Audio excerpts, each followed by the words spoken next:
asalaamaaleykum mbokki Dakar People ñu ngi lay nuyu bu baax a baax leen ziar tey nag ñu ngi dalal gan koo xamante ne kenn dootu ko présenté ñu ràññeeku fu nekk nag te ñëpp ko xam ñu koy dégloo nopp di ko dégloo tamit xel muy kan muy Imam Mactar Gueye Imam Mactar Gueye mu nekk imam ONG Jamra imam ni lay bàyyi nga nuyoo askan bi. waa kay jërëjëf soxna Aïcha xanaa di beral nuyoo rek mboolem téléspectateur Dakar People ak mboolem internautes yi yëngatu dans le web di am mbégte lool ci dalal bi ngeen ma dalal ndax ñu mën a seq ay laaj ak tontu yoo xam ne incha allah dinañ ci mën a jëriñu ñun ñëpp. am na solo Imam Mactar fu ñu la gën a ràññee moom mooy ci maîtresse d'un homme marié bi série bi voilà mu amoon coow bëri nag. affaire boobu noonu nan la dikkee ba nga ne voilà série boobu baaxul genre yooyu. waaw xam nga nit ñi du ñu faral di dawal seen xel jëm ci ginnaaw tuuti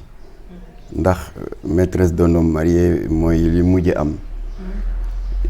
ci taxawaay bu Jamra taxaw contre les dérives audiovisuelles. maa ngi fàttali ne suñu première croisade. Ça date du 19 août 2000 xam nga loolu yàgg na boobu dafa am benn chaîne de télévision bu ñuy wax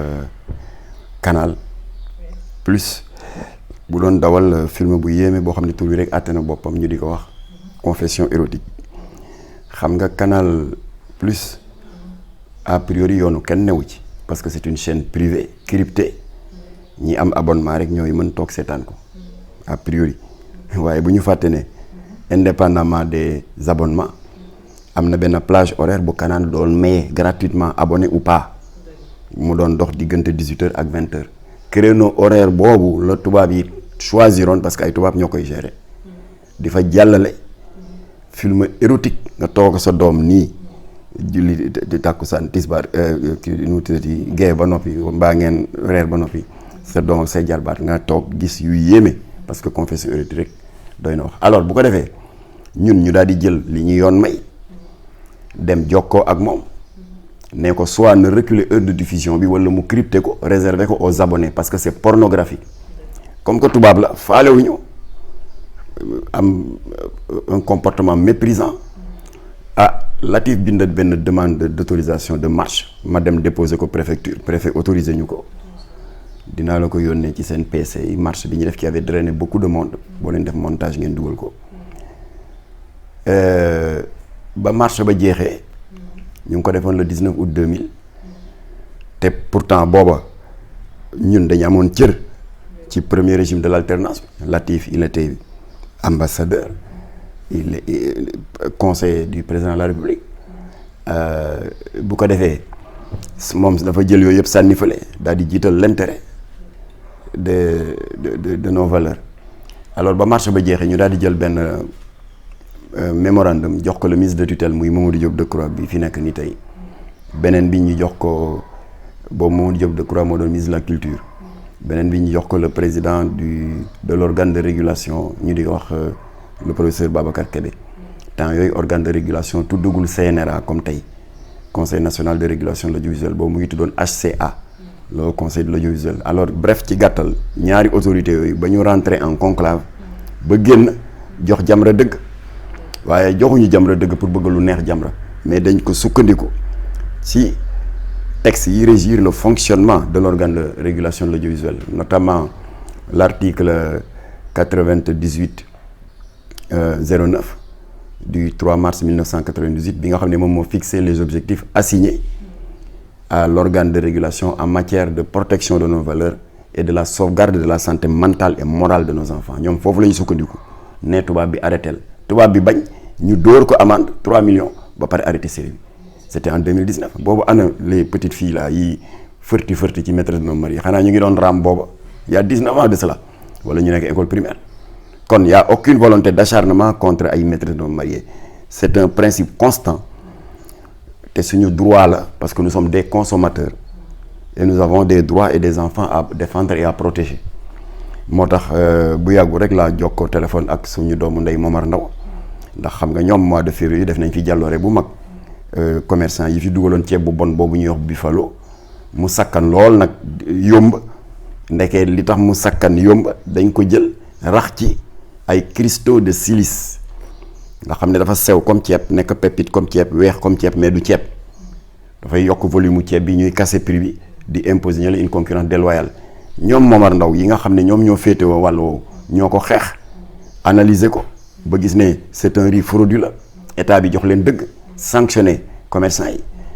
parce que code pénal dafa jàpp ne booy jaay un produit de grande consommation mortel rawatina cristaux de silice yi wane nañu nekk c'est cancérigène alors dafay jàpp ne que c'est un acte criminel alors donc du ceeb bi ñoom Momar Ndao xeex ndax dafa am fraude rek moo jëm ci mooy te jëm ci suñu biir yi moom rek ay produits de consommation non les productions audiovisuelles yi dugg ci yóoru xale yi c'est des produits de consommation kon ñun am nañ droit yàlla moo ne njaboot gi ma leen dénk ëllëg danaa leen laaj en tant que sàmm ndax yéen ay sàmm ngeen ku nekk la ma la dénkoon noo ko doon sàmmee kon am nañu droit li xale yi war a seetaan li ñu war a consommer ñu xool ndax baax na ci ñoom wala déet et j'en profite pour dire que c'est une fausse imputation di bëgg a dëkkal Jamra fu mu dëkkul donc xel demul ci Jamra sax de s'ériger en gendarme de la morale de qui que ce soit ou en directeur de la conscience de qui que ce soit yàpp sénégalais yi la sax ak ni ñu xamee sénégalais nekk ku digne quelqu'un qui tient à sa liberté di bëgg a imputer à Jamra ces rôles là kon ñun adultes yi itteeluñu li ñu itteel dans ce combat xale yu ndaw yi la kenn amul droit laqatu derrière des sponsors di am publicité di am des dizaines de millions di jàllale n'importe quoi lànk ne doo respecter créneau horaire bi nga ko war a jàllale mais yaa ngi koy jàllale à des heures de grande écoute di yàq xale yi di leen agresser mentalement et moralement tey nañ kenn du wax foog ñu wax alors kon ça c'était le 19 mars 2000 mais en 2003 Jamra def na fi bras de fer ak Sen TV dañ doon dawal Kawteef nag du série du téléfilm télé-réalité la dañ ko inspiré ci benn télé-réalité bu doon daw ci benn chaîne française RTL 9 ñuy tuddee télé-réalité bi ça va se savoir alors autant ça va se savoir bi daan daw ci RTL 9 le scénario était connu d'avance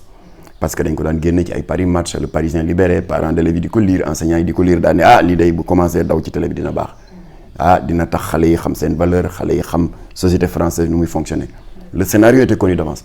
autant Kawteef le scénario relève à 80% de l'improvisation baaxul moo tax dañuy toog en plein tournage ci figurante yi nga dégg ay dagg yi saaga ndey ba Pape Faye bi nga xam ne moom moo doon micro central bi daf ko daan naqari ndax kenn waxu ko woon ne saaga ndey am na ci on les a attaqués CNRA jox ñu dëgg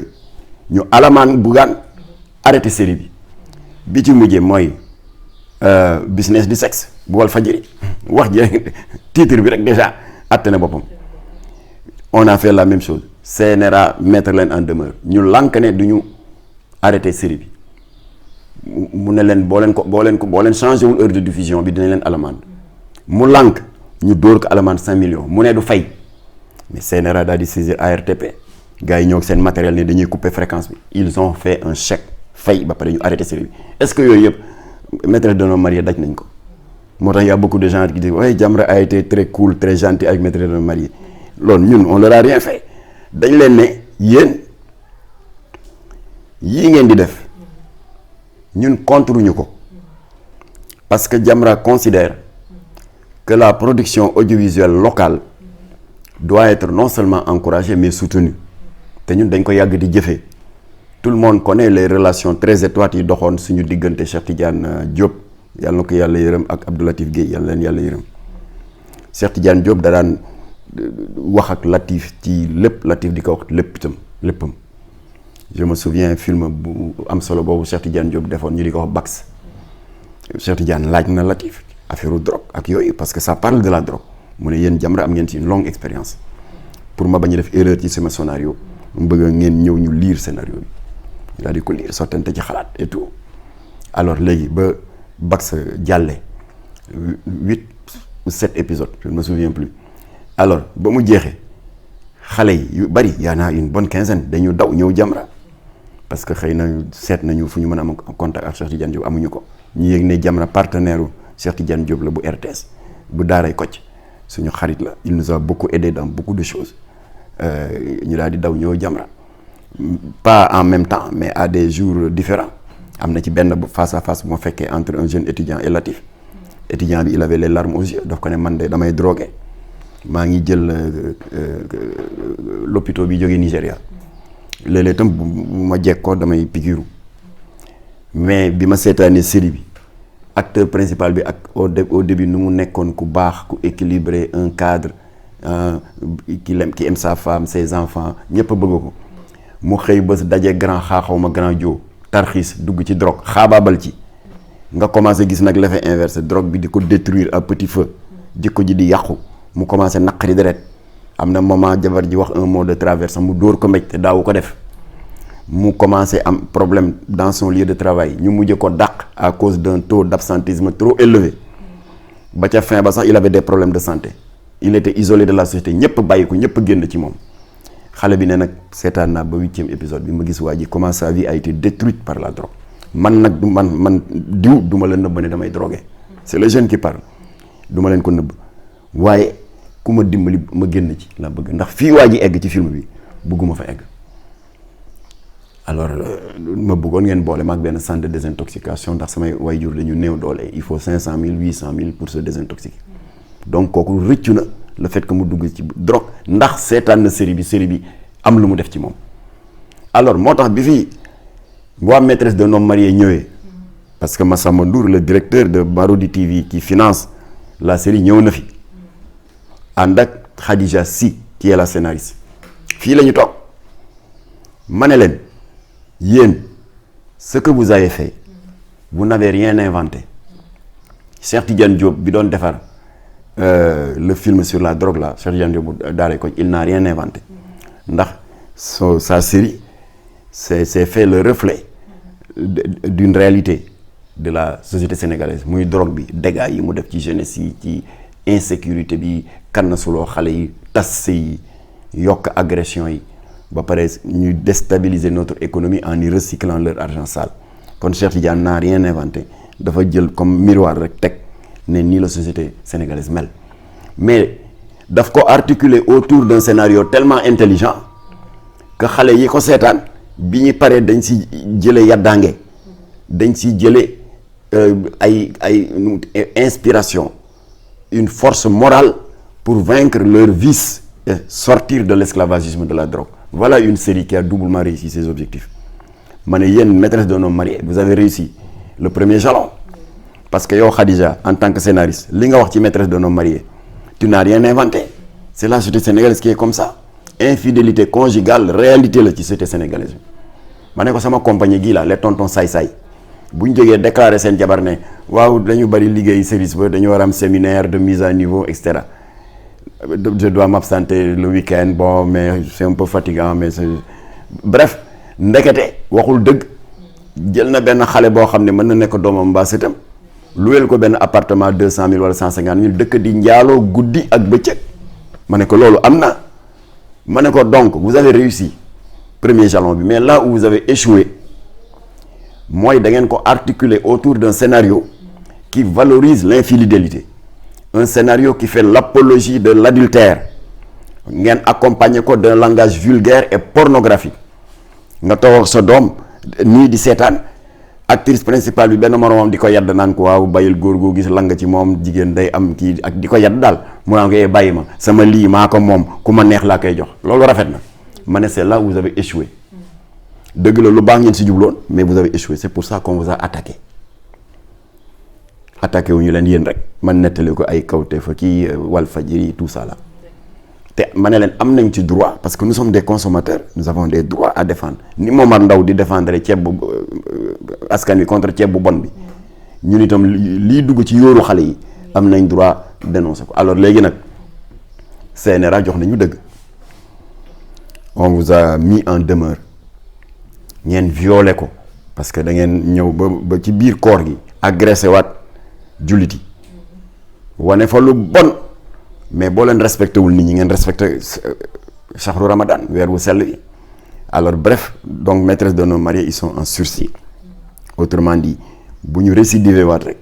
sanction bi daloon Sen TV ci kawteef moo leen di dal sanction bi daloon Walfadjri ci business du sexe ba ñu alamaan leen 5 millions ba pare arrêté série bi moo leen di dal kon ils sont en sursis ku nekk en sursis nag da ngay xam lu ñu la waxul. dëgg la mais est-ce que xale yi ñoom ñoo xamuñu voilà ñoom moom yàq nañ bu yàgg boobu. xale yu mujj yi. mais est-ce que maîtresse d'un homme marié moom loolu na ci boobu moom kii ni ñu koy waxee sax mën na koo yàq parce que ñoom dañuy seetaan ay télé novelas. novelas yi fa am lu fa am moo gën a grave foofu.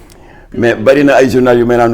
waaye yéen Matar da ngeen yàpp maîtresse d'un homme marié rek waa novelas yi nag ma ne aha kon yéen vous reconnaissez que les novelas sont porteuses de perversité ñu waaw ma ne waaw léegi pourquoi en rajouter xam nga doo fekk loo xam ne yow yaa ngi jàmbat ne lii moom mari d'Italie lu tax nga di ci yokk rawatina nga bëgg ko yokk avec des copies-collées yoo xam ne c'est une singerie des sous-cultures occidentales roy dàq rek ngeen def la gën a yées ci jikko tubaab yi moom ngeen jël scénariser ko xale yi ne jaxaran jàkkaarloog moom bu ko defee yéen a ngi yokk karaw ci xar mi ne novelas yi déjà ñu ngi koy naqaru ñun attaqué nañ fi dégg nga Canal Horizon qui n'est pas une chaîne sénégalaise yàlla defal ñu ci ndam ndax ñoo tooñ waaye yéen ngeen ñëw ëllëg ngeen def ni Cheikh Tidiane Diop di def ak Daaray Kocc ni ñoom Babou Faye daan def ni ñoom Abou Camara doon def ci jamonoy tey da nga daan seetaan ay séries yoo xam ne xale yi dañ si daan jële jom di si jële fayda di si jële ay conseils xoolal bi nga xam ne ñun ñii ñëpp ba ñu nekk ay xale ñu ngi koy suivre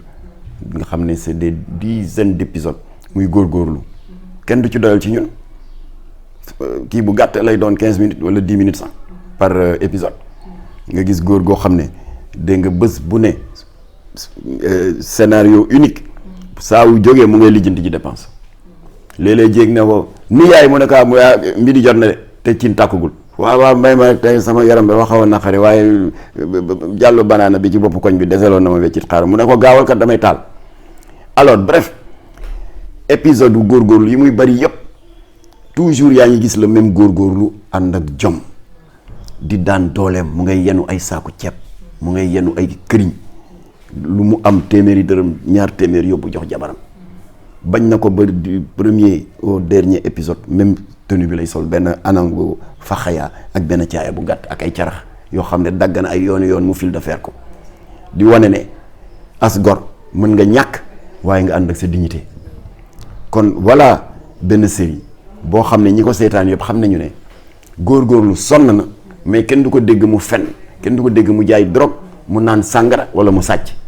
il reste digne ak lu wutum dépense métti il reste digne ma ne voilà des séries yoo xam ne dafay jox xale yi de véritable ressort yuy dekkal ngor di dekkal jom ci ñoom waaye nga seetaan série mu yokk sa ñàkk jom nga seetaan série muy yokk sa perversité kooku musiba la alors moo tax na encore une fois wax naa waa maîtresse d'un homme marié réussir ngeen ndax li ngeen wax am na mais échoué ngeen ndax da ngeen ko tagg da ngeen ko rafetal valoriser ko rawatina muy loo xam ne ngor buggu ko diine buggu ko